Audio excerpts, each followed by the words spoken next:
Hello BookTube, it's Friday the 13th and time for another Friday Reads video. And it's kind of funny because my camera keeps wanting to pick up the face of Edgar Allan Poe back here.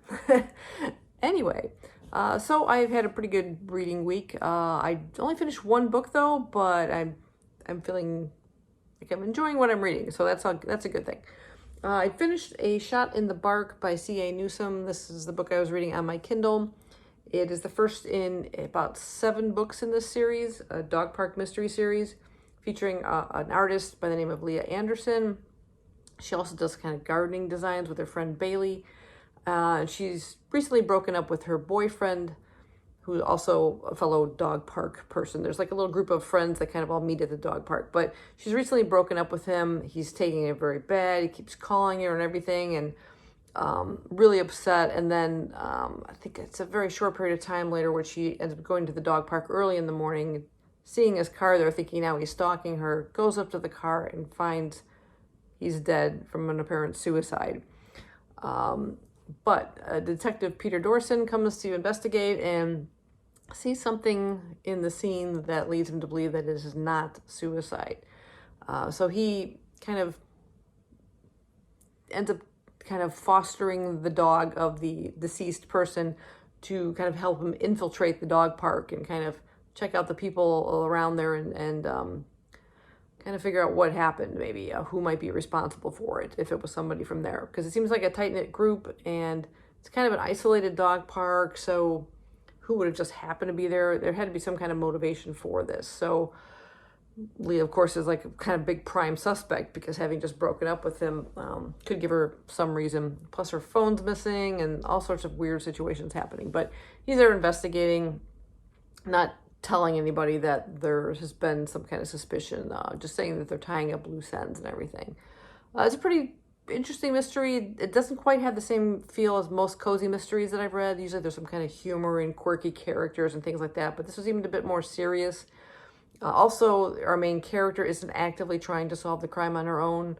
Some things kind of fall on her lap, you might say, but she's not like out there trying to solve the crime, which seems to happen in a lot of cozy mysteries. This felt more like a detective type mystery where our main detective, Peter Dorson, is kind of the one in charge, looking out for clues and everything.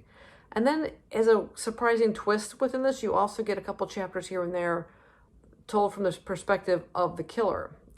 It's very nondescript. You don't know in terms of what their gender is, but there's something wrong in their head. They sound like they're almost like a serial killer, like they've done this before, they've done something situationally before, and what steps they take and how they have to be careful and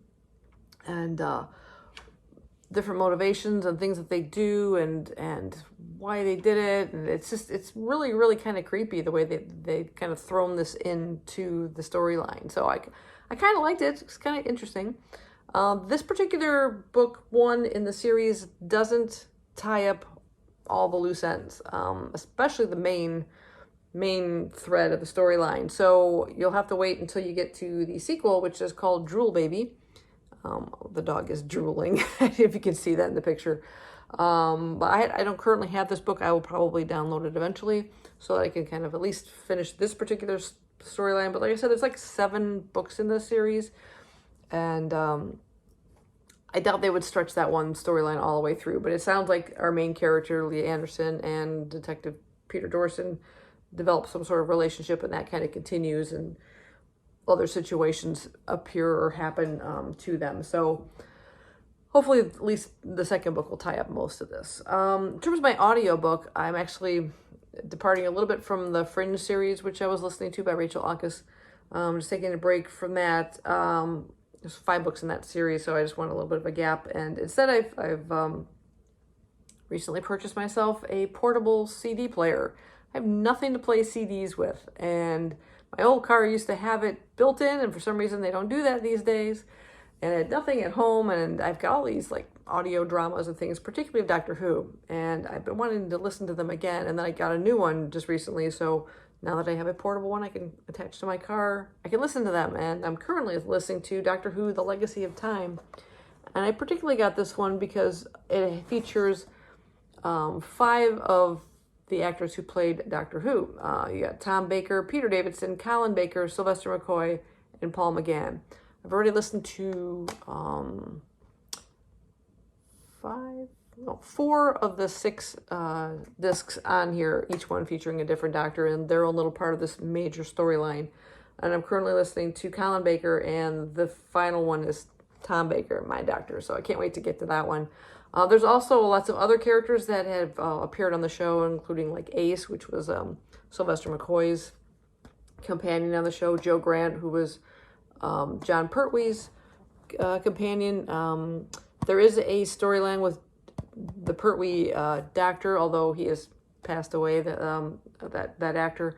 But they have someone playing his part, and he does a really good job. He almost sounds just like John Pertwee. So I'm really enjoying it so far. Can't wait to get to the Tom Baker one. So that's my currently audio listen. I wouldn't call it a book, but that's what I'm currently listening to. In terms of physical books, now that I've finished A Shot in the Bark, I decided to take a little bit of a break from my Kindle and pick up something physical. And this is a book I've had sitting on my shelves for a while. This is by John Harwood. It is called The Seance. I don't know if you can see that. It's a very, very dark cover. It looks like a tree and some kind of old building over there. Terrible cover. Absolutely terrible cover. And this gold is just like, I don't know, something kind of annoying about it. If you look on Goodreads, it actually has a super cool cover design, which is so much better. I would have grabbed that copy if I saw it. I don't know if this is a UK version or what, but it's much nicer. Anyway, I'm going to go ahead and read you the synopsis of it from Goodreads, because it's just easier to read than the back of that cover. It's Victorian Gothic mystery, and I just felt in the mood for something kind of spooky. This says, Rexford Hall, a decaying mansion in the English countryside, has a sinister reputation. Once a family disappeared there, and now Constance Langton has inherited this dark place as well as the mysteries surrounding it. Having grown up in a house marked by the death of her sister, Constance is no stranger to mystery, secrets, and the dark magic around us. Her father was distant. Her mother was in perpetual mourning for her lost child. In a desperate attempt to coax her mother back to health, Constance took her to a seance, hoping she would find supernatural comfort. But tragic consequences followed, leaving her alone in the world, alone with Rexford Hall. Saddled with this questionable bequest, she must find the truth at the heart of all these disappearances, apparitions, betrayal, blackmail, and villainy, even if it costs her her life. It says it's John Harwood's second novel, and he delivers on a great promise proven by his first with this gripping mystery in the heart of Victorian England. I've read 2 of his books before, both of which I enjoyed. This is The Ghostwriter, and then also The Asylum. I'm not sure which one of these was his first book or where they fall in sequence of his books, but apparently The Seance is the second book that he's written. I've only kind of just started it. What I've noticed so far is broken up into different parts, and each part is told from a different person's, it's a different person's narrative. The first one is Constance Langton's narrative, and this is where we meet her in January 1889. She talks about the death of her sister, how it affected her mother, her father's distance and everything, and how she kind of just felt very, very alone. She even began to wonder if maybe she was a foundling, like an orphan. You know, she just didn't feel like she was tied or any closeness between her mother and father, or with her mother and father, I should say. So once you get to part 2, you end up following a different person's perspective, a different person's narrative. And this is after she has found out that she has inherited this Rexford Hall. And the narrative, I believe, is from kind of the lawyer that told her about this inheritance. And he presents her with this sort of narrative, this information about the hall, but attached to it is this letter. And part of the letter says, here are the papers that he's presenting her. He says, when you have read them, you will understand why I say to you, sell the hall unseen, burn it to the ground, and plow the earth with salt, if you will, but never live there. So, sounds like something super spooky. I'm not sure how I'll feel about the shifting of the narratives. It's not something unusual that, I've encountered that before, but I'm hoping it'll keep that same feeling I've had. So far, the first part I really, really enjoyed. I just felt like in the mood for something spooky. You got Friday the 13th, and then, the bat I had in my house on Tuesday. Yeah, that happened. The only thing I can assume, this is very strange, but I worked Monday night Came home, and we have an attached garage, so the garage door was open for a bit.